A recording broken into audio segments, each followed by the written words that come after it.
Let's see if we're going to move right into our next plenary here.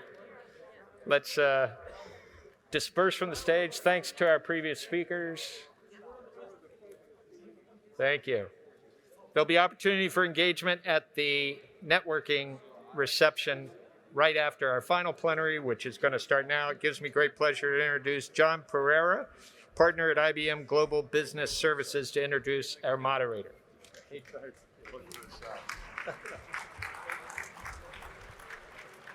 think we should just... So you can exit stage left or right, I guess.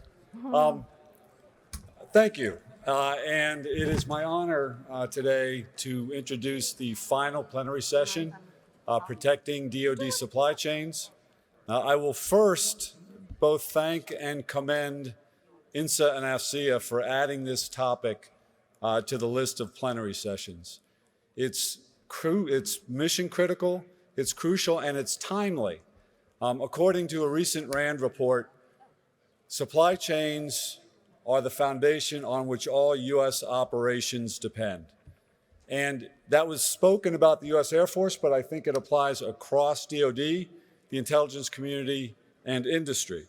And when you look at the supply chain risks, they've evolved considerably recently.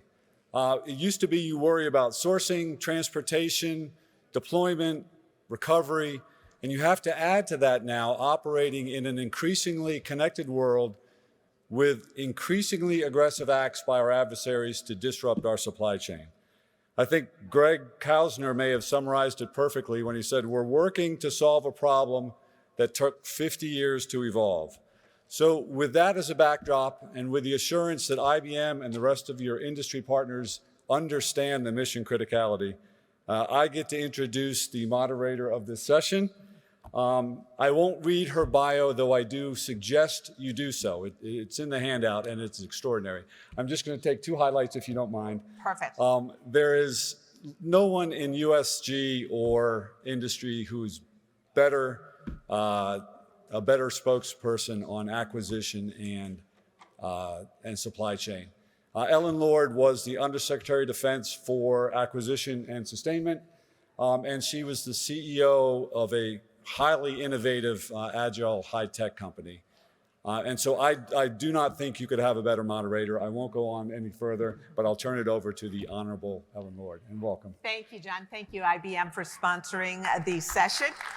And thank you, INSA and AFCEA, for allowing us to talk about some very important subjects that are near and dear to me. So just my perspective on all of this. I spent about 33 years in industry, then came into DoD for about 4 of them. And I really now am focused on the intersection of security, our national security, and industry. And I think the security and resiliency of the defense supply chain is of critical importance right now.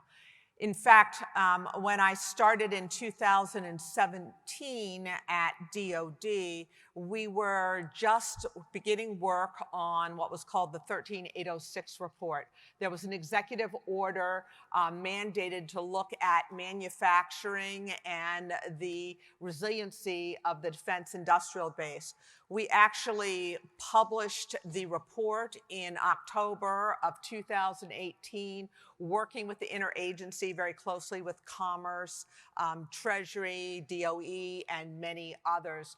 That report gave us the framework, the data, to really do a lot of data-driven work, implementing congressional authorities that have been out there for some time to really get at the problems of over-reliance on sole sources for key elements of the supply chain, as well as depending on countries who weren't particularly our allies or partners. So this ended up being great practice for COVID, because when COVID hit, Health and Human Services, FEMA turned to DOD for support relative to the supply chain, PPE, advanced pharmaceutical ingredients, a whole variety of different things. And we were able to put in play a lot of the work we had done with the Defense Production Act and a variety of other things. We had actually set up infrastructure to do that. So then we come and bookend that with, as I was leaving in January of this year, the House Armed Services Committee, the HASC, put together a task force looking at the security of the defense supply chain. Alyssa Slotkin and Mike Gallagher co-chaired that, and they knew that unless the entirety of government stepped up, not just the executive branch, but the legislative branch as well, and actually put language in the 22 NDAA, perhaps we would not be able to continue the work that was started. So it gives me incredibly great pleasure to be here with Dr. Chris McKenzie. Today, she and I were colleagues at DOD. Chris is in industrial policy. She's the Chief Technology Officer for Industrial Policy in INSS, was a great advisor to me. Now she's deputy to DASD Jesse Salazar. And I thought it might be worthwhile, Chris, if you could just give everybody a quick background in terms of where you've come from, what you're doing now, and perhaps the executive order that this administration put out, focusing on the same supply chain issues, because it's a wonderful thing that supply chain security and resiliency is really a bipartisan, bicameral issue that has transcended the last administration into this one as well. So, Chris? Thank you. I appreciate it. And very pleased to be here to talk about this critically important topic for the nation.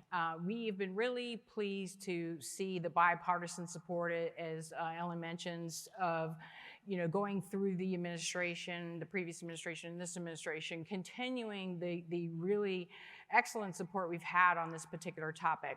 Myself, I've been in the Industrial Policy Office for a little over 6 years. Started off as the assessments group and worked my way up through CTO and now to deputy. So I've had exposure to a lot of the supply chain work that we've done over the years. I worked with Ms. Lord on the 13806 report, and we are continuing that work, as she mentioned, with this new administration, which has released the Executive Order 14017 report called America's Supply Chains. And they specifically cite in the ask for that report to build upon the work that was done in Executive Order 1306. That report was really held up as an exemplar about how to do supply chain analysis and how to address supply chain vulnerabilities and try to mitigate them. So we have built on the foundation that we had with that particular report. This report is slightly different. It's there's two components to it. The first one was a set of reports that were due 100 days after the issuance of the supply chain, and it focused on what the administration considers 4 key topic areas. So one is strategic and critical materials. The DoD led that effort. Our office in particular led that effort. One is batteries and storage, energy storage, which the Department of Energy led. One is advanced pharmaceutical ingredients or pharmaceuticals, which Health and Human Services led. And, excuse me, microelectronics, which the Department of Commerce led. I really want to stress, though, that even though there was a lead agency for all of the 100-day reports, the National Security Council and the National Economic Council stressed the fact that they needed to be interagency products. And so from the get-go, from day one, we collaborated with the interagency because there is equity within many interagencies on these four particular topics. It's not just a DoD or Department of Commerce or Department of Energy issue. And so there was great collaboration with both the White House and the interagency on developing these reports. And it also became clear that the solutions to the problems are going to have to be interagency solutions. DoD alone is not going to be able to solve the strategic and critical materials. Department of Commerce is not going to be able to solve the microelectronics by itself. It has to be an interagency and intergovernmental solution. So that's an important point because it's not just one agency or one entity that's going to solve the problem. The second part of the Executive Order 14017 report is the one-year reports, and there are 6 of those due from different departments within the government. Our particular one is, again, on defense industrial-based supply chain, building on the Executive Order 13006 report. We are currently working on that. We issued a Federal Register notice as part of the 100-day report, and we will be issuing another Federal Register notice for the one-year report.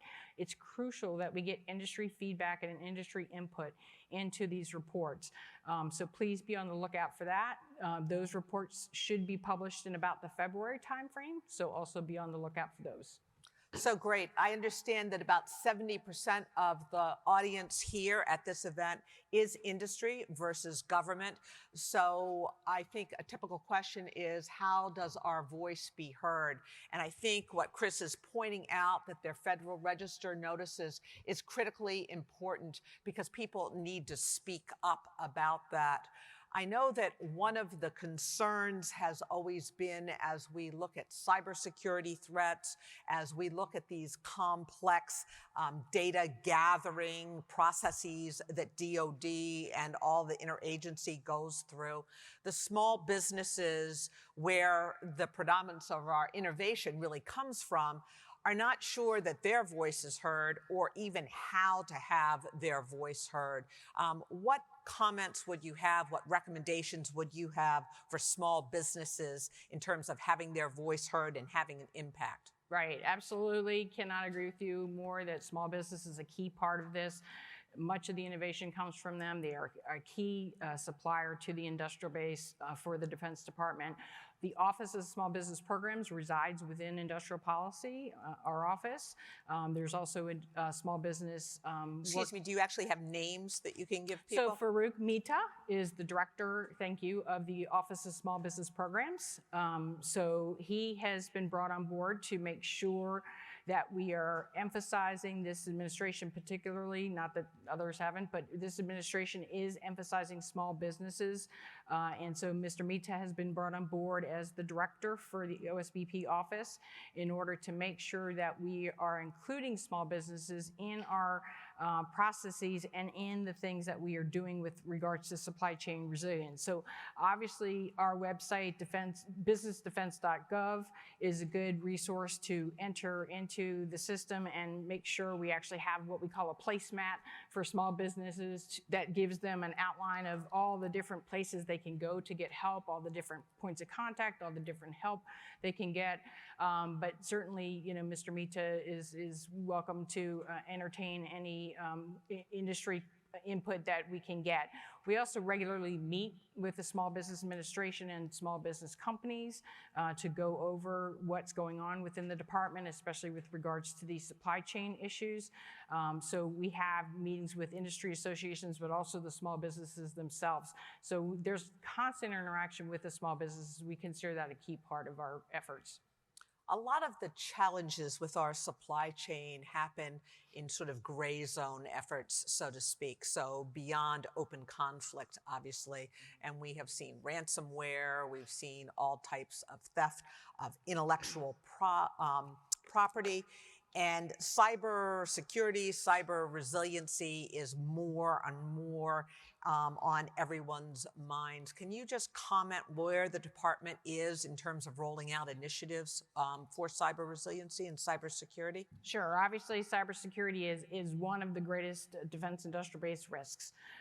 We all recognize that. I think people are getting increased awareness that that is just as important as some of the other vulnerabilities that we've identified, and that we need to address that. Obviously, we have the cybersecurity folks within the Department of Defense that are doing a lot of work. One of the things, within our office is the CMMC effort. Obviously, that's was being rolled out within industry, and we're continuing to revise that based on feedback from industry and internal government activities. Anytime you roll out anything new, you have to go back and reassess how well it's working, whether you need to make additional changes. We are, again, including feedback from industry on that to make sure that this is the system that is going to be the best system for the department and for industry, to make sure our intellectual property and our advances are protected, but not be overburdensome to industry, because we need to make sure we're partnering and fighting cybersecurity risks, but make sure that it is done in a way that benefits us all. So just to clarify, Chris, I know that once the interim rule was put out, that there were 800 and some comments on CMMC, and those are being adjudicated. I think what I just heard you say is that CMMC is under the process of being revised, yet CMMC will endure. Yes, ma'am. Yeah, we are in the process of looking again at lessons learned, at input from industry. We've gotten input from industry associations, the comments, but we are revising that plan, and it is going to be finalized in the near term, and we will be rolling that out and making sure everybody is aware of any changes that have occurred. So yes, ma'am, it is continuing. Great, excellent. So I'm just kind of basing some of my questions from the recommendations of the task force report, and I'm going to pick up one other topic here, and then I'm going to turn to questions from the audience. So please send them in because I have an iPad here that I'm going to look at in just a moment and start addressing those. So the final thing that I want to talk about, which I think is really critical, is that the task force called out using the National Technology and Industrial Base. And this has been a relatively hollow, loose organization, if you will, by statute. What it is the US, Canada, Australia, and the UK. And there are some easier ways to do business back and forth under INTIB, but that has not been particularly exploited. And we know that the US is different from our near-peer adversaries in that when we go into conflict, we do not go alone. We go with our partners and allies, and it's very important for us to be interoperable with them in all domains. So we do really rely on them. So I think it's great that there's a focus here in terms of supply chains, particularly when we talk about Buy America and other things, that we differentiate our INTIB partners. And I was wondering, Chris, if you could just comment on what's going on in that area. Sure, absolutely. Our partners and allies are key, again, just like the interagencies are key in working with Congress and the White House and National Security Council, et cetera. Our partners and allies are a key part of our strategy to make our supply chains more secure and resilient. The U.S. has never had and will never have a completely domestic supply chain. We cannot do that. We have to rely on our partners and allies. They provide key industrial base and technical capabilities that we have to leverage to solve some of our supply chain risks. So with respect to the NTIB, obviously we do business with many other nations, not just the NTIB partners, and they have key capabilities as well. But with respect to MTIB, they have sort of a specialized relationship because of the statute in law in the U.S. for the NTIB. I will point out, though, that there is not a complementary statute in any of the other NTIB countries' laws that drives them towards participating in NTIV activities. They do it because they realize the importance of it. So that's a key point. But we are definitely engaging with our partners within the NTIB to try to make sure we're communicating where our highest risk areas are and trying to understand what their capabilities either are or where we can partner with them to develop capabilities either within the US or in those countries that we can leverage to fill our supply chain gaps and address our risks. So it's a very key part of what we're doing moving forward in this effort.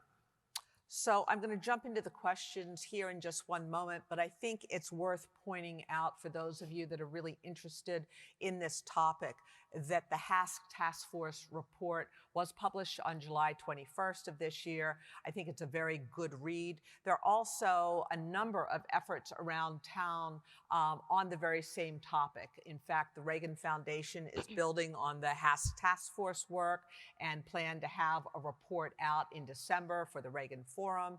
The Hudson Institute has the Hamilton Commission focused initially on the battery supply chains. CNAS has an effort going, as do many, many others. But I think it's important for industry to speak up, reach out to these organizations, as well as to Congress, both Senate and the House, as to where you see the vulnerabilities, what you need in terms of statute, what you need in terms of ease of operation to move forward, because your voice is important and needs to be heard. So the first question I'm going to go to is one that's focused on logistics, because everyone tends to forget that over the life cycle of major platforms, about 70 to 80% of the cost is actually on sustainment and maintenance. Everybody thinks about the upfront buy, which is very important.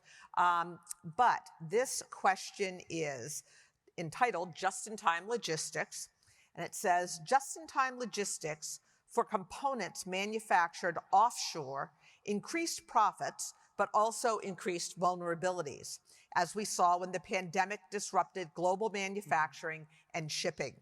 How will DoD ensure availability of critical supplies, given that manufacturers will likely seek to return to lean principles once the pandemic recedes?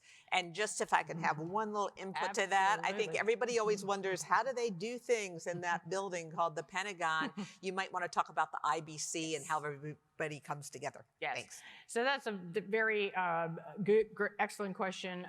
It has a very complicated answer, but I'll try to make it simple and quick. Yes.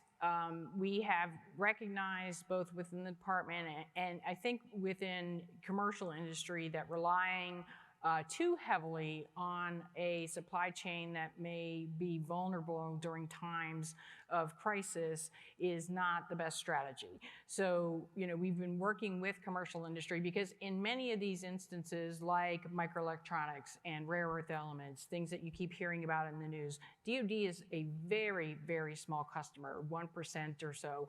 We are not driving that market. And so we alone cannot, fix the problems that we've encountered with the pandemic and in other areas. We have to get commercial industry on board and other interagency partners on board with understanding the risk that we are facing and that it has to be a combined solution. And one particular point I like to raise all the time is it's not just build it and they will come.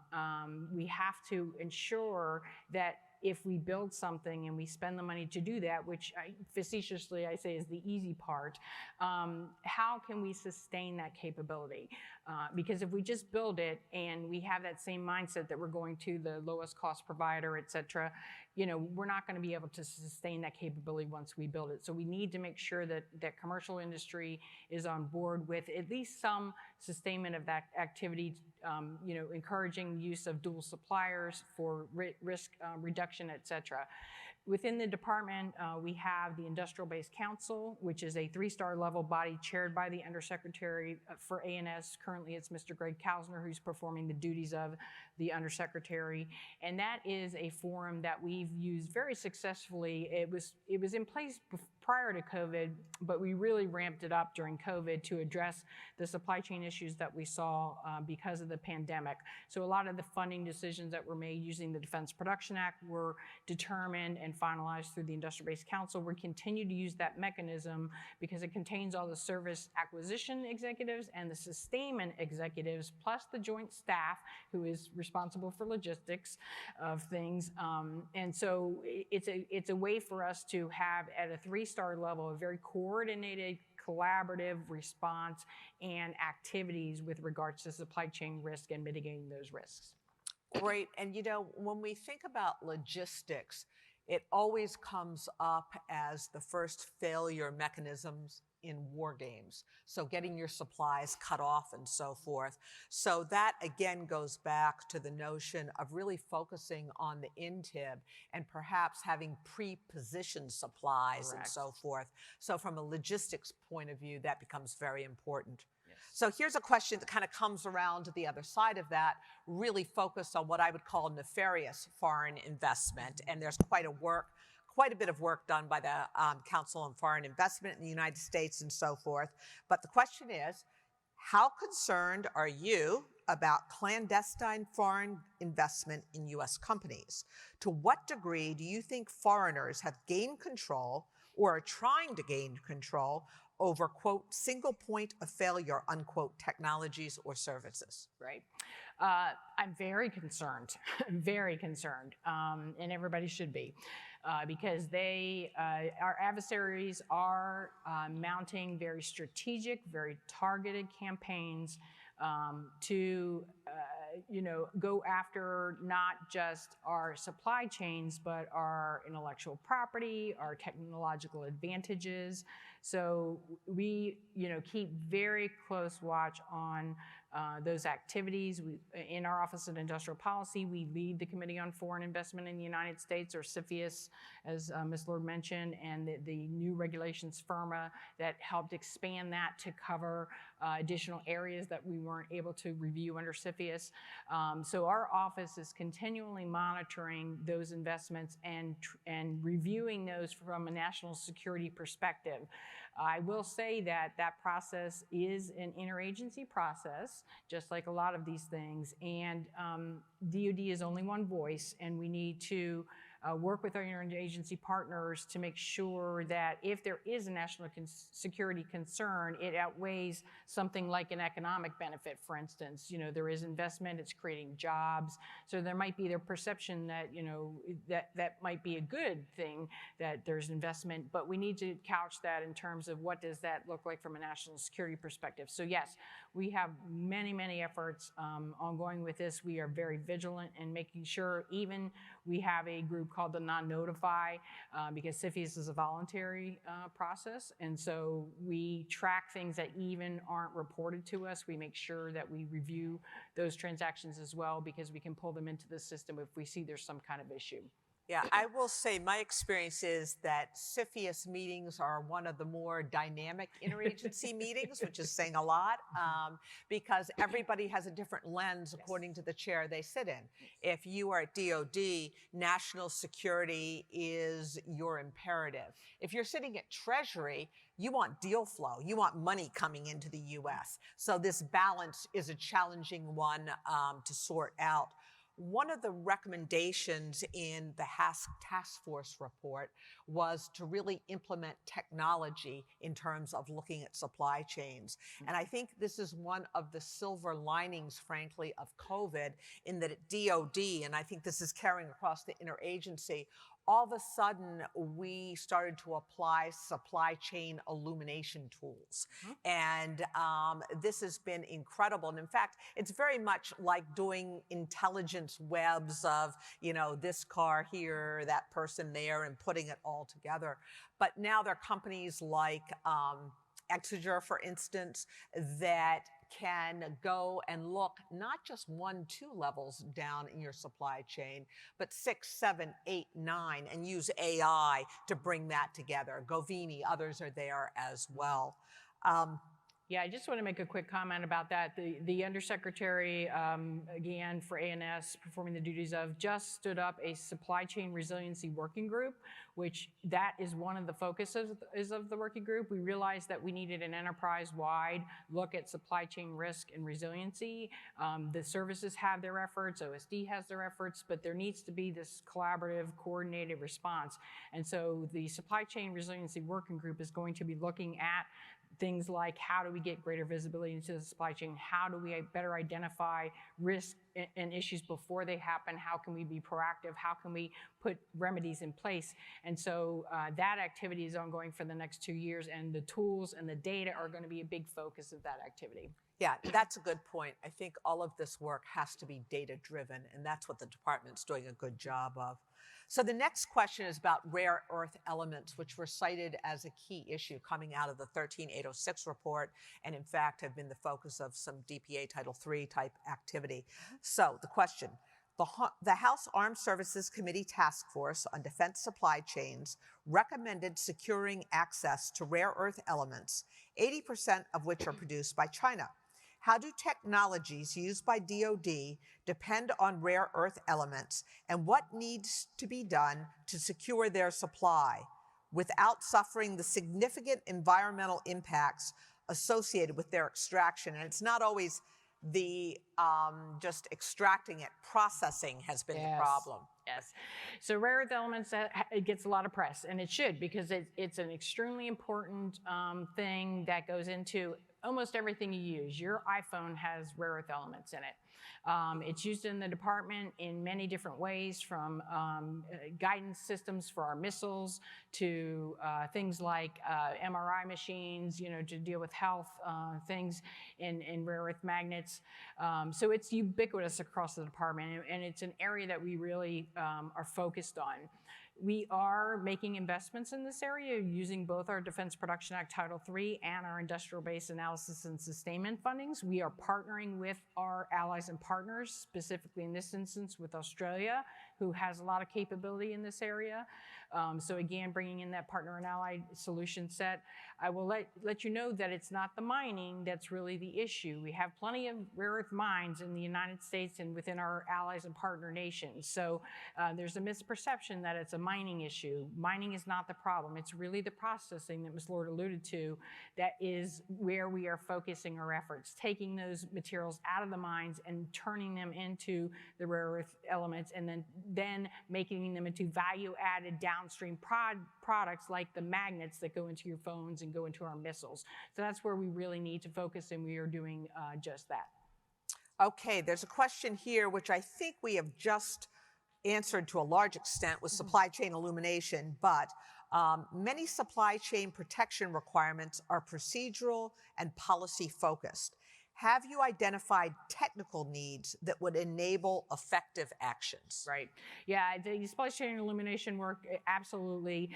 We don't have great visibility into our supply chains, and that is definitely an area where we seek to bolster capability. It was a recommendation of this supply chain task force, but we were already working on that. It's crucial that we understand who's in our supply chain. And from a DoD perspective, we have to understand the interdependencies, because a certain company may know who's in their supply chain, but they don't understand which other companies or which other systems are also using that same supply chain, and therefore makes it more vulnerable than they realize. So at the DoD level, at the OSD level, we have that visibility into all the systems that use all these suppliers if we could just get the data down to the lower levels of the supply chain. So we're starting with some of these illumination tools that use AI. Those are a good starting point, but they're not the end-all be-all. That information needs to be verified and validated, and then we need to understand, okay, what are their capabilities? What are their issues? Are they financially healthy? How much capacity and capability do they have, et cetera, before we can do a complete risk assessment. So we are definitely working towards that goal. Okay, so this is the best question so far that's Okay. coming up because it, in my opinion, really gets at a lot of the issues we have at DoD with it being such a large, complex organization, moving from one administration, one set of leadership to another, and so forth. So here it goes. Okay. Who is responsible for ensuring the integrity of the DIBS attack surface? Will the DoD be validating compliance and cyber hygiene from vendors? So, CMMC is a methodology to, make sure that cybersecurity practices are understood and are being implemented, and that we are validating and verifying that that implementation is being done effectively. So again, we are reviewing the implementation, the initial rollout of CMMC. We're taking in industry's input, making sure we are including lessons learned. But yes, that is part of how we have to go about this. Do you want to talk about the auditors? I think that might be part because DCMA has been doing a lot. Now we have an independent third-party organization, Right. kind of like ISO is to quality. Right. So again, that was part of the initial rollout. Everything is currently under review to make sure that that is the best mechanism that we can use, the independent auditors versus DCMA versus self-attestation at the different levels, and what those levels need to be, because the initial levels that were rolled out, maybe need to be revisited. Yeah. As And far then I think there's some challenges here. I look at it, I'm biased from an acquisition point of view. There is another point of view that says this is a CIO kind of function. Obviously, CIO is very, very important in terms of networks of the DIB and so forth. A little bit back and forth going on right now in terms of roles and responsibilities and where billets lie and so forth, I believe, between CIO and ANS. I think it's also important to go back to the idea of we get authorities from Congress, we then draft policies. I say we, I'm not in DoD anymore. DoD drafts policies and then puts out implementation guidance and has procedures. When looking at the security of our weapon systems and platforms, when we rewrote the acquisition system over the last couple of years, we bifurcated that look and said, okay, you have the actual designs and the systems themselves that have to be cyber hardened, if you will, and all the fielded systems. We're collecting intel and we have to understand how they're being attacked. That depends a lot on NSA and a lot of great intelligence that comes in and then goes back to the program offices.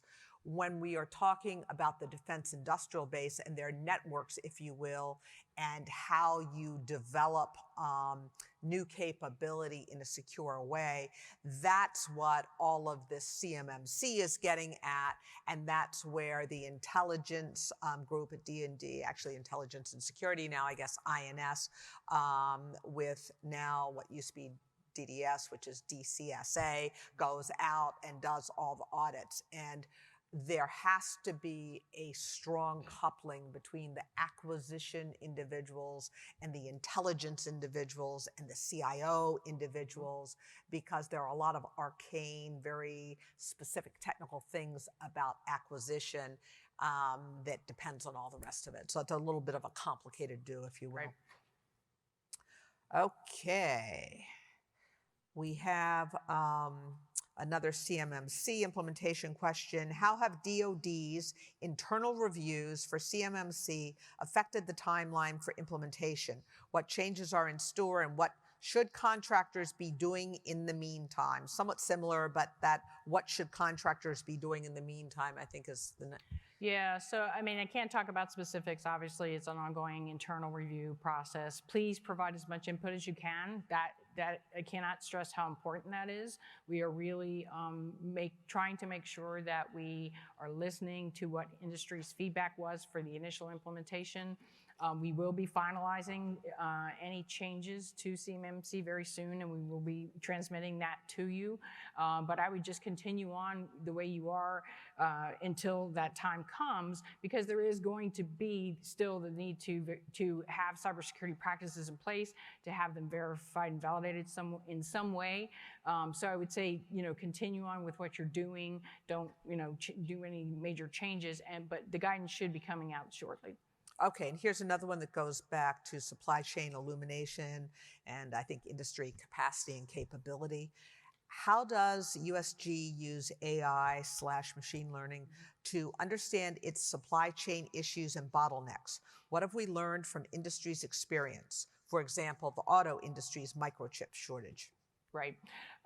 So commercial industry has typically a very good handle in some instances on their supply chain, down into the lower tier suppliers. That's the way they choose to do acquisition. The department, has a different model, or has had a different model, in the past couple of decades, where we've relied on industry to really manage their supply chains. But we have found that there's sometimes some gaps in knowledge about what's in those supply chains and what the risks are. And again, you're only seeing your part of the picture, right? So we really need to kind of bring a lot of that activity back up into the department level, just like you would at the automotive industry level, at the highest level, to make sure you get that broad perspective. Definitely the chip supply chain shortage is not something that anybody predicted. It was really a perfect storm of events with COVID and increased electrification of both commercial and DoD industry, and increase in people teleworking and needing more equipment, et cetera. With just that particular industry just runs on the edge of full capacity. That's the only way that they're profitable. So there's not a lot of surge capacity and available capacity to increase when all these things are coming together. So definitely, again, making sure that we are working with industry to better understand their supply chains down at the lowest level, because microelectronics are 6th, 7th tier suppliers, and typically we kind of just view them as a commodity, and we'll be able to get them whenever we need them. Well, I think this has shown us that that's not a good strategy, and we need to have better visibility and better understanding. Okay, so that leads in to the last question I will ask, because I want to be respectful of everybody's time here. The title is Chip Manufacturing. Approximately 70% of chips are made in Asia, which makes it harder to build secure, next-generation disruptive technologies called for by the administration's proposed defense budget. How can DoD develop technologies like hypersonic weapons and interconnected 5G sensors in this environment? How long will it take to build sufficient secure chip manufacturing capacity in the United States and or in foreign partner nations on whom you said the U.S. heavily relies? Right. So even though the manufacturing of chips is mainly done overseas and predominantly in the Asia Pacific theater, the U.S. still lead in the technology development for microelectronics. So we still have that advantage, and we still have that edge that we need to take advantage of. There is work in some of the countries that are doing the manufacturing to bolster their technology development, but we in the U.S. still have a capability. We do have some fabrication capability here. We're looking to expand that. The CHIPS Act in the FY21 NDAA authorized funding for microelectronics, both for research and development, but also for building foundries domestically. The new United States infrastructure bill contains money to potentially put towards those authorizations in 22 to be able to start moving out on some of those activities. We are working with the interagency, because Department of Commerce, again, is leading for the government on microelectronics. We are working with them to ensure that any activities they do in this area with building capabilities include the specialized things that the Department of Defense needs. We have very specialized requirements that none of the other agencies have, and we have to make sure those are included. It's going to take time, and it's going to take a lot of money. China is investing $250 billion in microelectronics, and we're looking at something in the $40 to $50 billion range for what's in the current appropriations, if it survives. So we need to make sure that we are investing wisely. We don't need to bring all chip manufacturing capability back to the US. Again, we need to rely on our partners and allies. Japan is a particularly good partner in this area. They're very like-minded with us in this area, and we are working with them to try to develop strategies. They have a microelectronic strategy that we're trying to leverage. So we definitely need to, it's a multi-pronged effort that's going to take time, a couple of years to build a fab and quite a bit of money, but we are looking to make sure that we increase domestic capabilities so we don't get ourselves into this situation and we maintain that technological edge. Excellent, thank you. So I think summing this all up, we truly believe that the defense industrial base is the nexus of economic security and national security. So important topics. I want to thank Dr. Chris McKenzie, would like to thank AFCEA and INSA, and thank you all for your time. Thank you.